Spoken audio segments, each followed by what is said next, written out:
So before we even consider looking at electrolysis, we need to know some background info. The first bit of crucial background information is atomic structure. What does an atom look like? Specifically, what I'm most interested in is the overall charge on an atom. So my really simple diagram here shows the electrons in shells here. Electrons have a negative charge. And then we've got in the nucleus, the red ones, which are the protons with a plus sign. And then the turquoisey ones are the neutrons, which have no charge.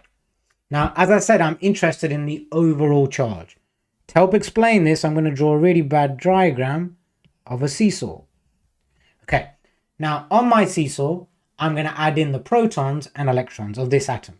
So this atom has 3 protons and it has 3 electrons.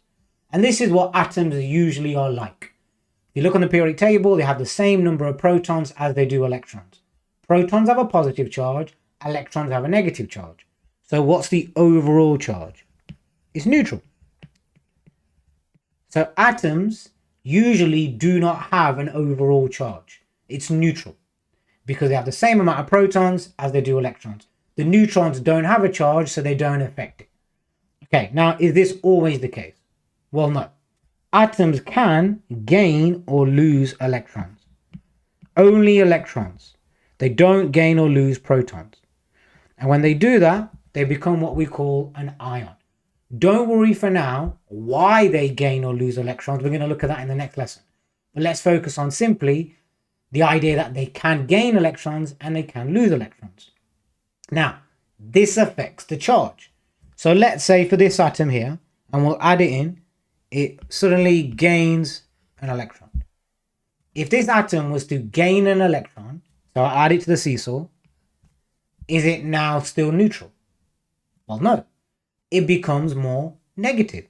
So if an atom gains electrons, it will become more negative. It becomes a negative ion.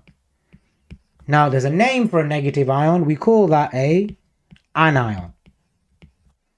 Okay, let's go back to what it was like before. Atoms can also lose electrons. So if I get one off the seesaw and imagine that one's gone, well, now is it still neutral? No, it's positive. So if an atom was to lose electrons, it becomes more positive. And a positive ion is called a cation. Now, they can gain or lose more than one. So let's say if an atom gained 2 electrons, it would be a 2- ion. If an atom was to lose an electron, or lose 2 electrons, I should say, it would become a 2+ ion. In the next lesson, we'll look at why they gain and lose electrons.